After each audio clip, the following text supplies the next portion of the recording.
कौठी आहा सुंदरी करी अने मला लेखि पारुनी चिठी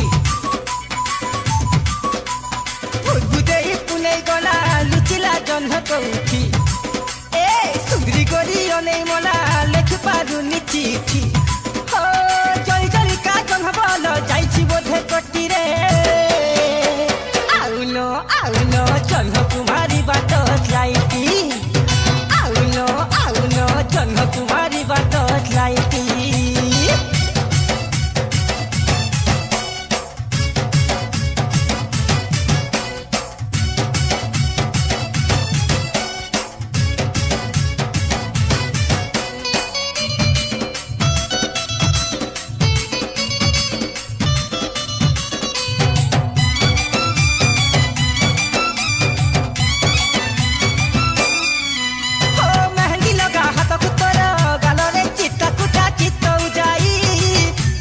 सुंदरी है चुके मिट्टी दंगुटी के कानरे कही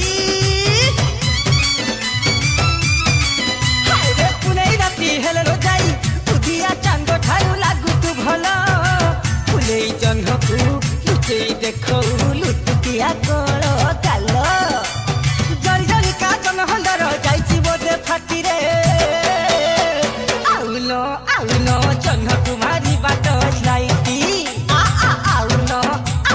जन्ह कुमारी बाट लाइटी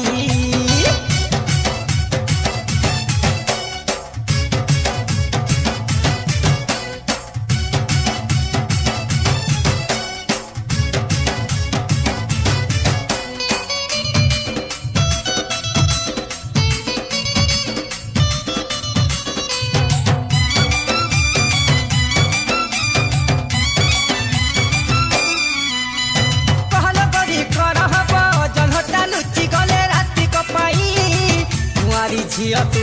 पालिबू के मिट्टी आम सही रे कुआर पुनै गुलगालिया चुलबुलिया मनै मन टिके दबुची मते जादू मंतर मु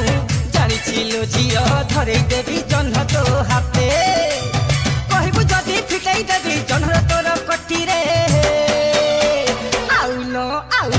जन्ह कुमारी बाट लाइटी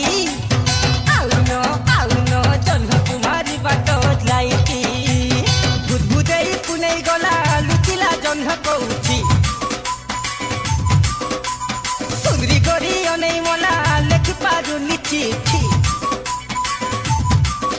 एहा बुदबुदे पुनै गला लुचिला जन्ह कौठी हाँ सुंदरी करी अने मला लेखि पारुनी चिठी हो जली जली का जन बोल जाइछि बोधे कटी रे आउनो जन्ह कुमारी बाट लाइटी